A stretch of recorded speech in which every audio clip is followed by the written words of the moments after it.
نسرین نے احاطے کے اندر آنے کے بعد درخت کے نیچے ایک سپاہی کو مشین گن لیے مورچے میں بیٹھے دیکھا تو اس میں قدرتی طور پر ایک دہشت سی طاری ہو گئی۔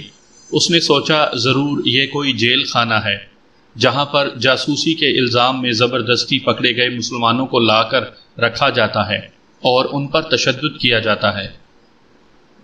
پٹھوردن کے کمرے میں آنے کے بعد اس نے اوپر دیکھا، اندر چھت کا پنکھا دھیمی رفتار سے چل رہا تھا۔ نسرین نے ایک کالے سیاہ رنگ کے سرخ آنکھوں اور پتھر کے چہرے والے ایک ادھیڑ عمر آدمی کو دیکھا جس کی چھوٹی سی مونچھیں اوپر کو اٹھی ہوئی تھیں۔ اس نے خاکی رنگ کی شرٹ اور پتلون پہن رکھی تھی اور اس کی توند آگے کو نکلی ہوئی تھی۔ وہ سگار پی رہا تھا۔ یہ ٹارچر سیل کا انچارج پٹھوردن تھا۔ پربھارکر اور رگھوناتھ نے کمرے میں آتے ہی ہاتھ جوڑ کر پرنام کیا۔ پٹھوردن کے چہرے سے کسی رد عمل کا اظہار نہ ہوا۔ جیسا پتھر چہرہ تھا ویسے کا ویسا ہی رہا، البتہ اس کی آنکھوں میں ایک چمک ضرور آ گئی تھی۔ وہ پربھارکر اور رگھوناتھ کی موجودگی سے بے خبر نسرین کے جسم کا بھرپور جائزہ لے رہا تھا۔ نسرین پر نظریں جمائے پٹھوردن نے سگار کی ایش ٹرے میں جھاڑی اور ایک ایسی آواز میں سپاہی کو بلایا جو کسی چیخ سے ملتی جلتی تھی۔ سپاہی اندر آیا تو پٹھوردن نے نسرین کے چہرے پر سے آنکھیں ہٹا لیں۔ رگھوناتھ اور پربھارکر کو بیٹھنے کا اشارہ کیا اور سپاہی سے مرہٹی زبان میں کہا، اسے بارک میں لے جاؤ۔ نسرین مرہٹی زبان نہیں سمجھتی تھی مگر بارک کا لفظ سمجھ گئی تھی۔ وہ یہ بھی سمجھ گئی تھی کہ اسے کسی خطرناک جیل میں لایا گیا ہے جہاں اس کو خدا جانے کیسی کیسی اذیتیں دینے کا عمل شروع ہونے والا ہے۔ اس نے ہندو عورتوں کی طرح ہاتھ جوڑ کر کہا، میں جاسوس نہیں ہوں، میرا نام کانتا کماری ہے، میں بمبئی کی رہنے والی ہوں، میرا گھر والا مجھ کو چھوڑ کر چلا گیا ہے، میں دلی اپنی دیدی کے پاس جا رہی تھی کہ بغیر ٹکٹ سفر کرتی ہوئی پکڑی گئی، میں بے گناہ ہوں۔ نسرین کو ابھی اتنی ہندی نہیں آئی تھی کہ وہ بے گناہ کی جگہ نردوش کا لفظ استعمال کر سکتی۔ اس کے منہ سے پتی کے بجائے بھی خاوند کا لفظ نکل گیا تھا۔ یہ وہ الفاظ تھے جو اس کی طرح ہندو عورتیں استعمال نہیں کرتی۔ پربھارکر نے پٹھوردن کی طرف دیکھتے ہوئے کہا، اب آپ سمجھ گئے ہوں گے کہ یہ عورت ہندو نہیں ہے، مسلمان ہے اور پاکستان سے یہاں جاسوسی کرنے آئی ہے۔ اس کا لنک کشمیری اگروادیوں کے ساتھ بھی ہے۔ پٹھوردن نے کوئی جواب نہ دیا۔ سپاہی کو اشارہ کیا۔ سپاہی نسرین کو بازو سے پکڑ کر کھینچتا ہوا کمرے سے باہر لے گیا۔ جب سپاہی نسرین کو لے کر کمرے سے نکل گیا تو پربھارکر نے جیب سے ڈبی نکال کر سگریٹ سلگایا اور پٹھوردن سے کہا، راؤ جی اس بار مال بڑھیا ہے، لڑکی پاکستانی ہے اور مسلمان ہے۔ پٹھوردن کرسی پر پیچھے ہو گیا۔ کرسی چرچرائی، باری باری دونوں کو گھور کر دیکھا، کرخت لہجے میں کہا، تم سے جو معاملہ طے ہے وہی ہوگا۔ یہ لڑکی مسلمان ضرور ہے مگر مجھے پاکستانی جاسوس نہیں لگتی۔ پربھارکر نے اپنے موقف کو مزید مضبوط کرنے کی کوشش کرتے ہوئے سوال کیا، راؤ جی اگر یہ لڑکی جاسوس نہیں ہے تو پھر بغیر پاسپورٹ ویزے کے بھارت کیسے آ گئی، کیوں پہنچ گئی؟ پٹھوردن آگے کو جھکا، میز پر دونوں کوہنیاں ٹکا دیں اور سگار کو ایش ٹرے میں رکھتے ہوئے بولا، زیادہ بات کیوں کرتے ہو، کہہ دیا نا کہ یہ لڑکی پاکستانی جاسوس نہیں ہے۔ میرا 40 سال کا تجربہ ہے، اب معلوم کر لوں گا کہ یہ بغیر پیپرز کے بھارت کیسے اور کیوں کر پہنچی۔ تم کو تمہارا چیک اگلے ہفتے برہان پور پہنچ جائے گا، اب جاؤ۔ اتنا کہہ کر پٹھوردن کرسی چھوڑ کر اٹھا، پتلون کی پیٹی کو اوپر کھینچا اور بھالو کی طرح چلتا کمرے سے باہر نکل گیا۔ نسرین اس وقت پونا انٹیروگیشن سینٹر کے کونے والی بارک کے چھوٹے سے کمرے میں زمین پر بچھی ہوئی ناریل کی صف پر گھٹنوں میں سر دیے بیٹھی خدا کو یاد کر کے رو رہی تھی اور دعا مانگ رہی تھی کہ باہر لکڑی کے برآمدے میں بھاری بوٹوں کی آواز گونجی۔ نسرین جس کمرے میں تھی اس چھوٹے سے کمرے میں چھت کے ساتھ لگا ایک چھوٹا سا سلاخ دار روشن دان ہی تھا جس میں سے غروب ہوتے سورج کی گلابی روشنی اندر آ رہی تھی۔ نسرین نے بوٹوں کی ٹھک ٹھک سنی تو سر اٹھا کر دروازے کی طرف دیکھا۔ باہر سے دروازے کا تالا کھولنے کی آواز آئی، پھر پتھر جیسے بے رحم چہرے والا پٹھوردن اندر آ گیا۔ اس کے پتھر جیسے بے رحم چہرے پر کسی قسم کا کوئی تاثر نہیں تھا۔ کچھ دیر وہ نسرین کو گھورتا رہا، پھر کھڑے کھڑے جھکا، نسرین کے بازو کو پکڑ کر ایک جھٹکے سے اٹھایا اور کھینچتا ہوا کمرے سے باہر لے آیا۔ بارک کے آگے چھوٹا سا برآمدہ تھا، یہاں کونے میں ایک تنگ زینہ تھا جو نیچے تہہ خانے والی کوٹھڑیوں میں جاتا تھا۔ یہ وہ کوٹھڑیاں تھیں جہاں جموں کشمیر سے گرفتار کر کے لائے گئے مجاہدین کشمیر کو مختلف طریقوں سے اذیتیں دی جاتی تھیں۔ پٹھوردن نے نسرین کو اپنے ساتھ تیز تیز چلاتے ہوئے زینے سے اتار کر تہہ خانے والی نیم روشن راہداری میں لے آیا۔ یہاں نسرین کو جو پہلی آواز سنائی دی وہ کسی مرد کے آہستہ آہستہ کراہتے ہوئے یا اللہ پکارنے کی آواز تھی۔ نسرین کے رونگٹے کھڑے ہو گئے۔ اسے یہ سمجھنے میں دیر نہ لگی کہ یہ ٹارچر سیل ہے اور اس میں تشدد کا عمل شروع ہونے والا ہے۔ وہ دل میں اللہ کو یاد کرنے لگی۔ نیم روشن راہداری کی دونوں جانب آمنے سامنے چھوٹی چھوٹی کوٹھڑیاں تھیں۔ ان کے دروازے کھلے تھے، اندر ہلکی ہلکی روشنی ہو رہی تھی۔ پٹھوردن پہلی کوٹھڑی کے سامنے رک گیا۔ اس نے نسرین کی طرف دیکھا اور بولا، کوٹھڑی میں غور سے دیکھو۔ اندر ایک گورے رنگ کے نوجوان کو اسٹریچر پر الٹا لٹا کر رسیوں سے باندھا ہوا تھا۔ اس کے بدن پر کوئی کپڑا نہیں تھا۔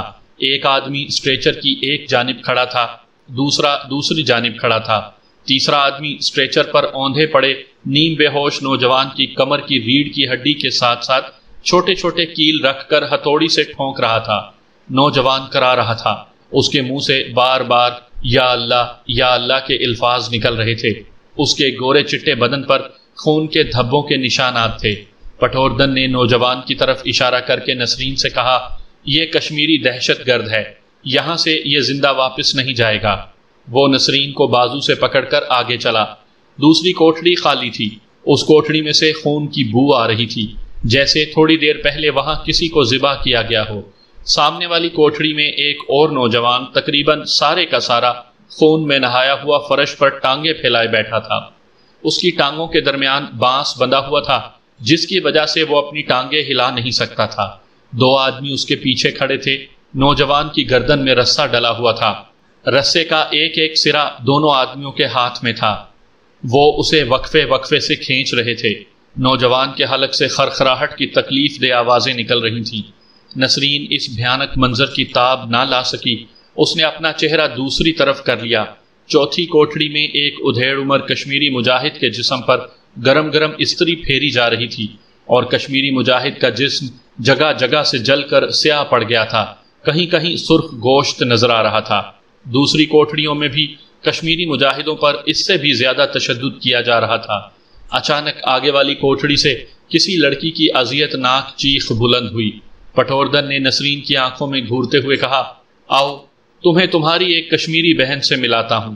یہ بہادر کشمیری حریت پسند لڑکی دو آدمیوں کے شکنجے میں جس حالت میں زمین پر پڑی تھی، نسرین اسے دیکھ نہ سکی۔ اس کشمیری لڑکی کی عمر 13-14 برس سے زیادہ نہیں تھی۔ اس لڑکی پر جس وحشیانہ طریقے سے تشدد کیا جا رہا تھا، اگر اسے درندہ بھی دیکھ لیتا تو شرم سے نگاہیں جھکا لیتا۔ نسرین نے چہرہ دوسری طرف پھیر لیا۔ پٹھوردن نے زبردستی نسرین کی گردن پکڑ کر جھٹکے سے اس کا چہرہ کوٹھڑی کی طرف کیا اور بولا، میں یہی دکھانے کے لیے تمہیں یہاں لایا ہوں۔ اس لڑکی کے ساتھ جو سلوک کیا جا رہا ہے اسے غور سے دیکھ لو، تمہارے ساتھ اس سے بھی بدتر سلوک کیا جائے گا۔ ادھر آؤ۔ پٹھوردن نے نسرین کو کھینچا اور ایک خالی کوٹھڑی میں لے گیا۔ یہاں خالی اسٹریچر پڑا تھا، اس پر خون کے دھبوں کے نشانات تھے۔ چھت کے ساتھ لوہے کی موٹی زنجیر لٹک رہی تھی۔ اسٹریچر کے سرہانے کی جانب لوہے کا سٹول رکھا ہوا تھا۔ پٹھوردن نے نسرین کو ہلکا سا دھکا دے کر اسٹریچر پر بٹھا دیا، خود سٹول کھینچ کر اس کے سامنے ہو بیٹھا اور اس کی آنکھوں میں آنکھیں ڈال کر زہریلے لہجے میں بولا، میں جانتا ہوں کہ تم مسلمان ہو، ہندو عورت نہیں ہو۔ تم نے ساڑی پہن کر ماتھے پر بندی لگا کر ہندو عورت کا بھیس بدل رکھا ہے۔ میں یہ بھی جانتا ہوں کہ تم کشمیری دہشت گردوں کی مدد کے لیے پاکستان سے آئی ہو۔ نسرین نے پٹھوردن کے الزام کی تردید کرتے ہوئے کہا، میں کشمیری مجاہدوں کی مدد کرنے نہیں آئی۔ پٹھوردن مکاری سے مسکرایا۔ اس کا اندازہ غلط نکلا تھا۔ نسرین کے چہرے کو دیکھ کر اس نے یہی اندازہ لگایا تھا کہ وہ ہندوستانی مسلمان عورت ہے، اور گھریلو حالات سے دل برداشتہ ہو کر گھر سے نکل کھڑی ہوئی۔ جب نسرین نے خود تسلیم کر لیا کہ وہ پاکستان سے آئی ہے تو معاملہ اب بڑا سنگین ہو گیا تھا۔ اسے اب یہ بھی معلوم کرنا تھا کہ نسرین پاکستان سے کس مشن پر بھارت میں داخل ہوئی اور یہاں اس کے دوسرے ساتھی کون کون ہیں۔ نسرین سے ناسمجھی ہو گئی تھی۔ اس کا خیال تھا کہ خواہ مخواہ جھوٹ بولنے کے بجائے سچی بات بیان کر دے، اس طرح کم از کم وہ جاسوسی کے سنگین الزام سے تو بچ جائے گی، مگر وہاں تو معاملہ ہی دوسرا تھا۔ ہندو تو مسلمانوں پر ظلم ڈھانے کے لیے بہانے تلاش کرتے رہتے تھے۔ پٹھوردن نسرین پر تشدد کا عمل اور انٹیروگیشن شروع کرنے سے پہلے اس کے علاقے کے ایک امیر کبیر اور عیاش زمیندار بالاجی کے پاس بھیج کر زیادہ سے زیادہ رقم حاصل کر لینا چاہتا تھا۔ یہ وہ سلوک تھا جو وہ ہر اس مسلمان کشمیری عورت کے ساتھ کیا کرتا تھا جسے مقبوضہ کشمیر سے پکڑ کر پونا کے عقوبت خانے میں لایا جاتا تھا۔ اس نے نسرین کے بازو کو پکڑ کر بڑی نرمی سے دبایا اور کہا، ٹھیک ہے، میں تمہارے بیان کو درست مان لیتا ہوں، مگر تمہارے حق میں کیس تیار کرنے سے پہلے تمہیں میری ایک بات ماننی ہوگی۔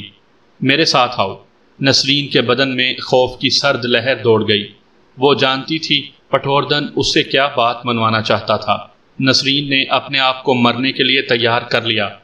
اس قتل گاہ میں اس نے نوجوان حریت پرست کشمیری مجاہدین اور خاص طور پر 13-14 سالہ کشمیری لڑکی پر درندگی کا جو مظاہرہ دیکھا تھا، اس نے اس کے دماغ میں انگارے بھر دیے تھے۔ اب وہ یہی چاہتی تھی کہ جوالا مکھی ایک دہانہ بن کر پھٹے، خود بھی جل کر راکھ ہو جائے اور کشمیری مجاہدین کی اس قتل گاہ کو بھی صفائے ہستی سے مٹا دے۔ وہ قتل گاہ کو تباہ نہیں کر سکتی تھی، اتنی طاقت اور وسائل اس کے پاس نہیں تھے، لیکن قتل گاہ کے 2-3 درندوں کو ہلاک کر کے خود ہلاک ہو سکتی تھی۔ لیکن وہ مرنے سے پہلے وہاں سے فرار ہونے کی ایک کوشش ضرور کرنا چاہتی تھی، اور یہ کوشش وہ قتل گاہ کے انچارج پٹھوردن کا تھوڑا سا اعتماد حاصل کر کے ہی حاصل کر سکتی تھی۔ نسرین نے اپنے دل میں ایک حکمت عملی تیار کر لی۔ اس نے سر جھکا دیا اور آہستہ سے کہا، آپ جس طرح کہیں گے میں اسی طرح کروں گی۔ پٹھوردن نے خوش ہو کر کہا، شاباش، تم سمجھدار لڑکی ہو، آؤ میرے ساتھ۔ وہ اسے لے کر اوپر اپنے کمرے میں آ گیا۔ اس وقت رات ہو گئی تھی، دفتر میں بجلی کا بلب روشن تھا۔ پٹھوردن نے نسرین کو میز کے پاس کرسی پر بیٹھنے کا اشارہ کیا۔ نسرین کرسی پر بیٹھ گئی۔ پٹھوردن نے ٹیلی فون آگے کیا اور کوئی نمبر گھمانے لگا۔ نسرین نے آہستہ سے کہا، میں باتھ روم جانا چاہتی ہوں۔ پٹھوردن نے باتھ روم کی طرف اشارہ کر کے کہا، ضرور جاؤ۔ باتھ روم کا دروازہ دفتر کے اندر ہی تھا۔ نسرین اٹھ کر باتھ روم میں آ گئی۔ اس نے دروازہ بند کر لیا، غور سے جائزہ لیا۔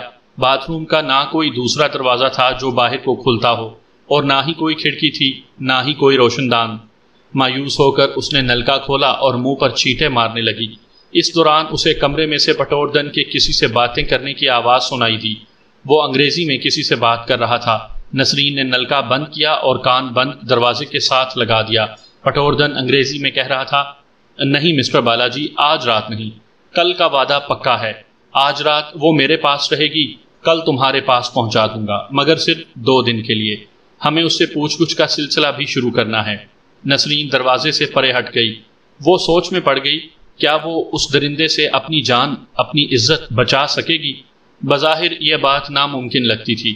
نسرین نے اپنے آپ سے کہا کہ میں اسے نہ مار سکی تو اپنے آپ کو مار لوں گی، کم از کم یہ بات میرے اختیار میں ہے۔ اسے یقین تھا کہ پٹھوردن اسے جہاں کہیں بھی کسی بیڈ روم میں لے جائے گا، وہاں اسے مرنے مارنے کے لیے کچھ نہ کچھ ضرور مل جائے گا۔ وہ باتھ روم سے باہر آ کر کرسی پر بیٹھ گئی۔ پٹھوردن نے ریسیور رکھ دیا اور کہنے لگا، یہ تو تم خود مان چکی ہو کہ تم مسلمان ہو، یہ بتاؤ کہ تمہارا نام کیا ہے؟ شمیم بانو۔ نسرین کے منہ پر یہی نام آیا۔ اس نے کہہ دیا۔ پٹھوردن نے کہا، گھبراؤ نہیں، تھوڑا سا کام نمٹا لوں، پھر دونوں گھر چل کر کھانا کھائیں گے اور پھر باتیں کریں گے۔ وہ ایک فائل کھول کر اسے غور سے پڑھنے لگا۔ اتنے میں ایک سپاہی چک اٹھا کر اندر آیا اور بولا، سر، تھانہ امراوتی کا SHO ایک کشمیر اگروادی کو پکڑ کر لایا ہے، وہ باہر کھڑا ہے۔ پٹھوردن نے فائل بند کر دی۔ سپاہی کی طرف چہرہ اٹھا کر کہا، اسے اندر لے آؤ۔ نسرین ہندی لفظ اگروادی کے معنی جان گئی تھی۔ اس کے معنی تھے دہشت گرد، تخریب کار۔ بھارتی فوج اور پولیس کے آدمی کشمیری مجاہدین کو دہشت گرد اور تخریب کار کہتے تھے۔ سپاہی باہر نکل گیا۔ اس کے فوراً بعد 3 آدمی اندر داخل ہوئے۔ ایک ان میں سے انڈین پولیس کا SHO کی فل وردی میں تھا، دوسرا آدمی کانسٹیبل تھا، تیسرے آدمی کو ہتھکڑی لگی تھی۔ SHO اور کانسٹیبل نے پٹھوردن کو سلوٹ کیا۔ SHO دراز قد اور مضبوط جسم کا جوان تھا۔ اس نے مشکوک انداز میں نسرین پر نگاہ ڈالی اور انگریزی میں پٹھوردن سے کہا، سر، اس عورت کو تھوڑی دیر کے لیے باہر بھیج دیں۔ پٹھوردن نے ایس ایچ او کو کرسی پر بیٹھنے کا اشارہ کرتے ہوئے کہا، ڈونٹ وری، یہ بھی پاکستانی جاسوس ہے۔ اس دہشت گرد کو کہاں سے پکڑا ہے؟ ایس ایچ او کرسی پر بیٹھ گیا تھا، کانسٹیبل کھڑا تھا، کشمیری مجاہد بھی کھڑا تھا، جس کے کپڑے بوسیدہ ہو رہے تھے، چہرے پر ناک کے پاس خون بہہ کر جم گیا ہوا تھا۔ اس کے دونوں ہاتھوں کو ہتھ کڑی لگی تھی، جس کی زنجیر کانسٹیبل کے ہاتھ میں تھی۔ ایس ایچ او نے کہا، سر، اسے ہم نے امراوتی ریلوے اسٹیشن کے بارڈر سے پکڑا ہے۔ اس سے ڈائنامائٹ اور کشمیری ساتھی اگروادیوں کے 2 خط بھی برآمد ہوئے ہیں۔ یہ ہیں وہ خط۔ ایس ایچ او جیب سے خط نکالنے لگا۔ پٹھوردن نے سگار سلگا کر پوچھا، تمہارا نام کیا ہے آفیسر؟ میں نے تمہیں امراوتی پولیس اسٹیشن پر پہلے نہیں دیکھا۔ ایس ایچ او بولا، سر، میرا نام راما راؤ ہے۔ میں پونا سے پروموشن پا کر امراوتی اسٹیشن پر آیا ہوں۔ 15 دن پہلے چارج لیا ہے۔ ہری کرشن مہتا جی آپ کی بہادری کی بڑی تعریف کرتے تھے۔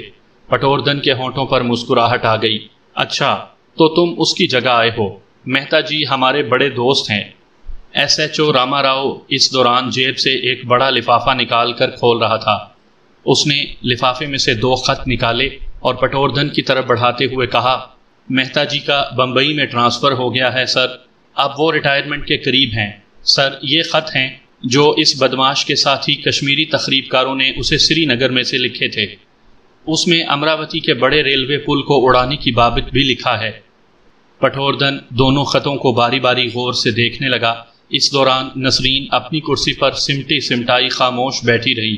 وہ کسی وقت اس نوجوان کشمیری کو بھی دیکھ لیتی جسے یہ پولیس والے امراوتی سے پکڑ کر لائے تھے اور جس کی اب لاش ہی اس عقوبت خانے سے باہر نکل سکتی تھی۔ نسرین تھوڑی دیر کے لیے اپنا غم بھول گئی تھی۔ وہ سوچ رہی تھی کہ یہ بھی تو کسی کی ماں کا بیٹا ہے، کسی بہن کا بھائی ہے۔ یہ کشمیر کا شیر دل مجاہد ہے۔ یہ اپنے وطن کے لیے آزادی کی جنگ کر رہا ہے اور اپنی جان قربان کرنے والا ہے۔ وہ جانتی تھی کہ نیچے تہہ خانے میں جب اسے لے جایا جائے گا تو اس کا کیا حشر ہوگا، اسے کیسی کیسی اذیتیں دی جائیں گی۔ کاش اس کے پاس ریوالور ہوتا، وہ سب کو شوٹ کر کے اس نوجوان کو وہاں سے باہر لے جاتی۔ پٹھوردن سے خط پڑھے نہیں جا رہے تھے۔ یہ کون سی اردو ہے؟ اس پر ایس ایچ او اور راما راؤ اپنی سیٹ سے اٹھتے ہوئے بولا، سر، یہ کشمیری زبان میں لکھے ہوئے ہیں، میں آپ کو یہ پڑھ کر سناتا ہوں۔ میں 2 سال جموں توی پولیس اسٹیشن پر رہا ہوں۔ S H O Rama Rao 2-3 قدم چل کر پٹھوردن کے پاس آ گیا۔ اس کے بعد جو کچھ ہوا آنن فانن ہو گیا۔ نسرین اپنی جگہ پر ساکت سی ہو گئی۔ تھانے دار راما راؤ پٹھوردن کے آتے ہی ایک دم اس کے پیچھے ہو گیا۔ اس کے بعد ایک بجلی سی چمکی اور دوسرے عقوبت خانے کے انچارج پٹھوردن کی گردن تھانے دار راما راؤ کے بازو کے شکنجے میں تھی۔ ایک جھٹکا، ایک بھرپور جھٹکا، بازو کے شکنجے میں جکڑی ہوئی گردن کو اوپر کو اٹھنا، اور ساتھ ہی پٹھوردن کی گردن ٹوٹ چکی تھی۔ نسرین کا منہ کھلا تھا۔ اس کی سمجھ میں نہیں آ رہا تھا کہ یہ سب کیا ہو رہا ہے۔ ایک ہی خیال اس کے دل میں آیا کہ ان دونوں ہندوؤں کی آپس میں کوئی دشمنی ہوگی، لیکن جب تھانے دار راما راؤ کے ساتھ آئے ہوئے کانسٹیبل نے اپنے کشمیری مجاہد کی ہتھکڑی کھول دی تو نسرین کا ذہن کچھ اور سوچنے پر مجبور ہو گیا۔ راما راؤ نے پٹھوردن کی لاش وہیں کرسی پر ہی رہنے دی۔ جلدی سے دروازے کے قریب آیا جس پر چک پڑی تھی۔ وہاں کوئی ہلکی سی آواز بھی پیدا نہیں ہوئی تھی۔ کشمیری مجاہد نے بھی جیب سے پستول نکال لیا تھا۔ کانسٹیبل نے بھی اپنے پستول پر سائلنسر چڑھا لیا تھا۔ 1-2 سیکنڈ کے اندر انہوں نے آپس میں اشارے کیے۔ نسرین کو اشارہ کیا کہ کرسی کو لے کر دیوار کے پاس چلی جائے۔ نسرین تیزی سے اٹھی اور دیوار کے ساتھ لگ کر کھڑی ہو گئی۔ ماحول کی حقیقت تھوڑی تھوڑی اس پر واضح ہونے لگی تھی۔ کشمیری مجاہد اور کانسٹیبل دروازے کے دائیں بائیں اس طرح کھڑے ہو گئے کہ باہر سے وہ دیکھے نہیں جا سکتے تھے۔ تھانے دار راما راؤ نے پٹھوردن کی سرد لاش کو کرسی پر اس طرح بٹھا دیا تھا جیسے وہ سر کرسی کی پشت سے لگائے آرام کر رہا ہو۔ تھانے دار نے گھنٹی بجائی۔ باہر برآمدے میں لکڑی کے ستونوں کے درمیان جو چپڑاسی سپاہی سٹول پر بیٹھا بیڑی پی رہا تھا، وہ آواز سن کر بیڑی پاؤں سے مسلتا ہوا اٹھا اور دروازے کی طرف بڑھا۔ جو ہی وہ کمرے میں آیا، کشمیری مجاہد کی ہتھکڑی کھولنے والے کانسٹیبل نے پیچھے سے سائڈ پر پستول اس کی کھوپڑی کے ساتھ لگا کر فائر کر دیا۔ ٹھک کی آواز آئی اور چپڑاسی سپاہی منہ کے بل فرش پر گر گیا۔ تھانے دار راما راؤ نے بھی سائلنسر والا پستول ہاتھ میں تھام رکھا تھا۔ وہ نسرین کے پاس آیا۔ تم پاکستان سے آئی ہو؟ نسرین کا خوف کے مارے حلق خشک ہو گیا تھا۔ اگرچہ وہ ایک بہادر کمانڈو لڑکی تھی، مگر جس قسم کا تیز ایکشن اس کے سامنے ہوا تھا اور جس تیزی سے اس کے سامنے لوگ مار دیے گئے تھے، ایسا کمانڈو ایکشن اس نے صرف انگریزی فلموں میں ہی دیکھا تھا۔ اس نے خشک ہونٹوں پر زبان پھیر کر کہا، ہاں، میرا نام نسرین ہے، میں پاکستانی ہوں۔ میں دلی میں پاکستانی ایمبیسی جا رہی تھی کہ یہ لوگ مجھے پکڑ کر یہاں لے آئے۔ وہ نوجوان جو امراوتی کے ایس ایچ او کے بھیس میں تھا اور جس نے اپنا نام راما راؤ بتایا تھا، نسرین کو تیز نگاہوں سے دیکھتے ہوئے بولا، یہیں بیٹھی رہو، باہر مت جانا۔ اس نے اپنے ساتھی سے کہا، اسد اللہ، مجاہد نیچے تہہ خانے میں ہوں گے، میرے ساتھ نیچے آؤ۔ غلام نبی، تم اس کے ساتھ اسی کمرے میں رہو۔ نسرین جلدی سے بولی، نیچے ایک نوجوان کشمیری لڑکی بھی ہے، 2 کشمیری مجاہدوں کو بھی ٹارچر کیا جا رہا ہے۔ تھانے دار راما راؤ کے بھیس میں آئے ہوئے کشمیری کمانڈو کا نام سبحان بٹ تھا۔ یہ سبحان بٹ کون تھا، اس کے بارے میں آپ کو آگے چل کر بتائیں گے۔ اسد اللہ وہ آدمی جو ہندو کانسٹیبل کی وردی میں آیا تھا اور جس نوجوان کو یہ کشمیری کمانڈو قیدی بنا کر لائے تھے، اس کا نام غلام نبی بٹ تھا۔ سبحان بٹ نے ایک عقابی نگاہ نسرین پر ڈالی، 1 سیکنڈ کے لیے کچھ سوچا اور اسد اللہ سے کہا، میرے ساتھ آؤ۔ دونوں صوبہ مہاراشٹر کی پولیس کی وردی میں تھے۔ وہ چک اٹھا کر باہر نکلے تو نسرین کے پاس کھڑے غلام نبی بٹ نے سپاہی کی لاش کو گھسیٹ کر میز کے نیچے چھپا دیا۔ پستول اس کے ہاتھ میں تھا۔ وہ پولیس کی وردی کے بجائے عام بوسیدہ سی شلوار قمیص میں تھا۔ وہ دروازے پر گری ہوئی چک کے اندر کی طرف دیوار کے ساتھ لگ کر کھڑا ہو گیا۔ آن کی آن میں سارے ماحول کا نقشہ ہی بدل گیا تھا۔ نسرین یوں اپنے آپ کو محسوس کر رہی تھی کہ جیسے اس کے سر پر رکھا ہوا بھاری پتھر کسی نے اٹھا لیا۔ وہ بڑی جذباتی ہو رہی تھی۔ وہ غلام نبی کو تہہ خانے میں کشمیری مجاہدوں اور عورتوں کے ساتھ کیے جانے والے بہیمانہ سلوک کے بارے میں بتانا چاہتی تھی۔ جو ہی اس نے زبان کھولی، غلام نبی بٹ لپک کر اس کے پاس آیا، اس کے منہ پر ہاتھ رکھ کر سختی سے دبایا اور بولا، چپ چپ۔ دوسرے ہی لمحے وہ دوڑ کر دیوار کے ساتھ کھڑا ہو گیا اور جیب سے سائلنسر نکال کر اپنے پستول پر گھما گھما کر چڑھانے لگا۔ باہر سے احاطے کا گیٹ کھلنے اور ایک جیپ کے اندر داخل ہونے کی آواز آئی۔ غلام نبی بٹ نے ہاتھ سے نسرین کو اشارہ کیا کہ وہ دیوار کے ساتھ ہو جائے۔ نسرین جلدی سے اٹھی اور دروازے والی دیوار کے ساتھ بیٹھ گئی۔ غلام نبی بٹ نے فوراً پستول دونوں ہاتھوں میں پکڑ کر نالی کا رخ دروازے کی طرف کر دیا۔ وہ اس پوزیشن میں تھا کہ اگر کوئی سپاہی اندر داخل ہوتا تو وہ اسے وہیں ڈھیر کر سکتا تھا۔ اس کے کان باہر جیپ کی انجن کی آواز پر لگے ہوئے تھے۔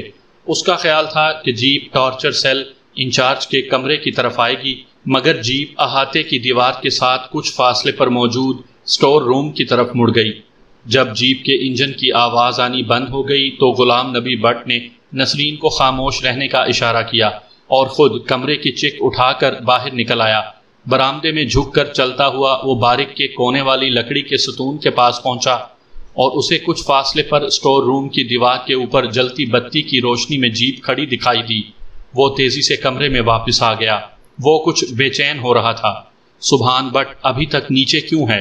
وہ بڑی صاف اردو بول رہا تھا، اگرچہ اس کا لہجہ کشمیری تھا۔ نسرین حوصلہ پا کر بولی، نیچے میں نے 6-7 ہندو مرہٹے دیکھے تھے جو کشمیری مجاہدوں پر تشدد کر رہے تھے۔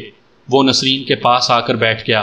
اچانک پیچھے کسی چیز کے گرنے کی آواز آئی۔ غلام نبی بٹ نے تڑپ کر پستول کا رخ دروازے کی طرف کر دیا، مگر یہ آواز کرسی پر بٹھائی ہوئی پٹھوردن کی لاش کا سر نیچے گرنے کی تھی۔ اس کا سر نیچے گر کر میز سے ٹکرایا تھا۔ غلام نبی بٹ نے لاش کا سر اٹھا کر پھر سے پیچھے کر دیا۔ باہر آہٹ ہوئی۔ غلام نبی وہیں سے دروازے کی طرف مڑا۔ اس نے پوزیشن لے لی، مگر باہر کی آہٹ اسے کچھ مانوس سی محسوس ہوئی۔ اس نے تھوڑی سی چک اٹھا کر باہر دیکھا۔ برآمدے میں سٹور روم کی دور سے آتی ہوئی روشنی میں اس نے اپنے ساتھیوں کو دیکھا جو فرش پر رینگتے ہوئے آ رہے تھے۔ وہ 2 انسانوں کو بھی اپنے ساتھ گھسیٹتے ہوئے لا رہے تھے۔ غلام نبی بٹ وہیں فرش پر اوندھا اپنے ساتھیوں کی مدد کے لیے بڑھا۔ یہاں اس بات کا شدید خطرہ تھا کہ احاطے میں موجود درخت کے نیچے جو مشین گن پوسٹ تھی، وہاں بیٹھے سپاہی اور گیٹ کے اندر موجود ڈیوٹی گارڈ کی نظر نہ پڑ جائے۔ فاصلہ چونکہ زیادہ تھا اور گیٹ پر لگے بلب کی روشنی بے شک ان تک پہنچتے پہنچتے کمزور ہو گئی تھی، مگر پھر بھی خطرہ یہاں زیادہ تھا۔ اس حالت میں رینگ رینگ کر آگے بڑھتے ہوئے یہ لوگ پٹھوردھن کے کمرے میں داخل ہو ہی گئے۔ سبحان بٹ نے غلام نبی سے کہا، سبھی مجاہد شہید ہو چکے تھے، ہم ان کی لاشیں ساتھ نہیں لائے، یہ لڑکی اور یہ کشمیری ابھی زخمی ہیں، اب یہاں سے نکل چلو۔ وہ دھیمی آواز میں باتیں کر رہے تھے۔ غلام نبی نے پوچھا، نیچے کوئی کافر بچا تو نہیں؟ سبحان بٹ نے کہا، ان سب کی لاشیں کوٹھڑیوں میں پڑی ہیں۔ اسد اللہ نے جو کانسٹیبل کی وردی میں تھا نسرین کی طرف اشارہ کر کے پوچھا کہ اس کا کیا کریں؟ سبحان بٹ بولا، ساتھ لے چلو۔ یہ کشمیری کمانڈو تہہ خانے کی کوٹھڑیوں سے ایک کشمیری مجاہد اور اس 13-14 سالہ لڑکی کو اٹھا کر لے آئے تھے جن پر تشدد ہوتے نسرین اپنی آنکھوں سے دیکھ چکی تھی۔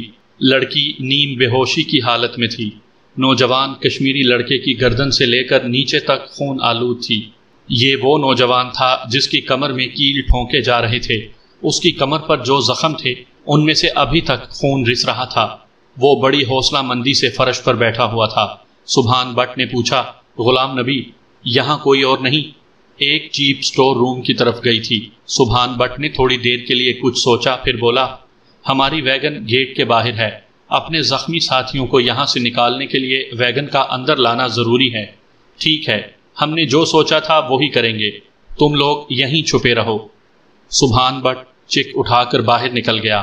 اس خفیہ ٹارچر سیل میں خاص طور پر زیادہ نفری نہیں رکھی گئی تھی۔ باہر بھی رات کے وقت صرف 2 بتیاں روشن تھیں، ایک گیٹ کے اوپر اور دوسری سٹور روم کے باہر جلتی تھی۔ صرف نیچے عقوبت گاہ کے تہہ خانے کی کوٹھڑیوں میں بڑے بڑے بلب روشن ہوتے تھے، جن کی چندیا دینے والی روشنی میں کشمیری حریت پسندوں کو طرح طرح کی اذیتیں دی جاتی تھیں۔ سبحان بٹ مہاراشٹر کے پولیس کے تھانے دار کی وردی میں تھا، اور گیٹ کے سنتریوں اور مشین گن پوسٹ میں قیدیوں نے اسے ایک کانسٹیبل اور گرفتار شدہ کشمیری مجاہد کے ساتھ پٹھوردن کے کمرے کی طرف جاتے ہوئے دیکھا تھا۔ چونکہ باہر کسی گاڑی کو، خواہ وہ پولیس کی گاڑی ہو، اندر احاطے میں آنے کی اجازت نہیں تھی، اس لیے ان کشمیری کمانڈوز کو اپنی ویگن وہیں کھڑی کرنی پڑی تھی۔ سبحان بٹ گیٹ کی طرف جا رہا تھا، گیٹ بند تھا۔ اس نے دور سٹور روم کے باہر ایک جیپ بھی کھڑی دیکھ لی تھی۔ گیٹ کے اندر کی جانب جو سنتری رات کے وقت کھڑا تھا، سبحان بٹ نے اس سے کوئی بات نہ کی۔ اس نے پولیس آفیسر کو آتا دیکھ کر ایک پٹ کھول دیا۔ گیٹ کے باہر دوسرا سنتری ذرا پیچھے ہٹ کر سٹول پر بیٹھا تھا۔ سبحان بٹ چونکہ تھانے دار کی وردی میں تھا، سنتری فوراً اٹھ کر کھڑا ہو گیا۔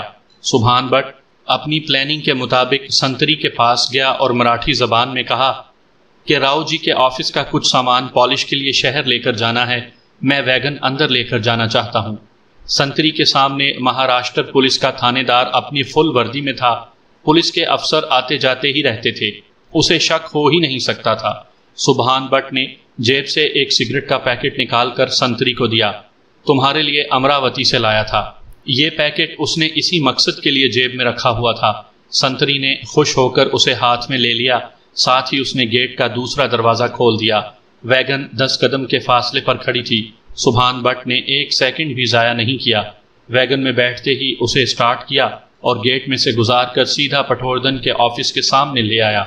ویگن اس کے سامنے کر کے اس طرح کھڑی کی کہ جب اس کا پچھلا دروازہ کھلے تو دائیں بائیں باہر سے کچھ نظر نہ آئے۔ آفس میں آتے ہی سبحان بٹ بولا، پہلے جلدی سے کرسیاں اٹھا کر ویگن میں رکھو۔ اسد اللہ چونکہ پولیس کانسٹیبل کی وردی میں تھا اور اگر اسے باہر سے کوئی دیکھ بھی لیتا تو اس پر شک نہیں ہو سکتا تھا، اس لیے وہ سبحان بٹ کے ساتھ لگ گیا۔ انہوں نے 2 خالی کرسیاں اٹھائیں اور ویگن میں رکھ دیں۔ اس کے بعد دونوں نے نیم بے ہوش کشمیری لڑکی اور مجاہد کو تیزی سے برآمدے میں سے گزر کر ویگن کے اندر سیٹ پر لٹا دیا۔ ان کے ساتھ پچھلی سیٹ پر غلام نبی بٹ اور نسرین بھی بیٹھ گئے۔ ہندو کانسٹیبل کی وردی میں ملبوس اسد اللہ ویگن کی اگلی سیٹ پر سبحان بٹ کے ساتھ بیٹھ گیا۔ ویگن ایسی تھی کہ کسی جانب سے اس کی کوئی کھڑکی نہیں تھی، صرف عقبی دروازے کے اوپر ایک چوکھٹا ہوا کے لیے رکھا گیا تھا۔ سبحان بٹ نے بالکل انتظار نہیں کیا، ڈرائیونگ سیٹ پر بیٹھتے ہی اس نے ویگن کو گھمایا اور گیٹ سے باہر لے گیا۔ اس نے جان بوجھ کر ویگن کی رفتار احاطے کے اندر بڑی نارمل رکھی تھی، جیسے اسے کوئی جلدی نہیں ہے۔ گیٹ سے تھوڑی دور جوں ہی پہاڑیوں کی طرف جاتے ہوئے سڑک کا موڑ کاٹا، اس نے ویگن کی رفتار تیز کر دی۔ یہ چھوٹی سی کچی سڑک تھی جو چھوٹی چھوٹی ٹیکریوں اور ٹیلوں کے درمیان سے گزرتی آگے وسطی ہند کے گھنے جنگلوں کی طرف نکل گئی تھی۔ اس سڑک پر سبحان بٹ جتنی تیز ویگن چلا سکتا تھا چلا رہا تھا۔ یہاں زیادہ آبادی نہیں تھی، کہیں کہیں درختوں کے درمیان ایک آدھ جنگلی لوگوں کی جھونپڑی نظر آ جاتی تھی۔ یہ جھونپڑیاں ناریل اور بانس کی ٹہنیاں جوڑ کر بنائی جاتی ہیں۔ ان جھونپڑیوں کے باہر آگ ضرور جل رہی ہوتی ہے۔ دونوں طرف کی ٹیکریوں پر رات کا اندھیرا چھایا ہوا تھا۔ ویگن کی ہیڈ لائٹس جل رہی تھی۔ سبحان بٹ ان راستوں سے بخوبی واقف تھا۔ ایک جگہ ویگن سڑک سے اتر کر چھوٹے چھوٹے پتھروں پر اچھلتی ہوئی خشک نالے میں سے گزرنے لگی۔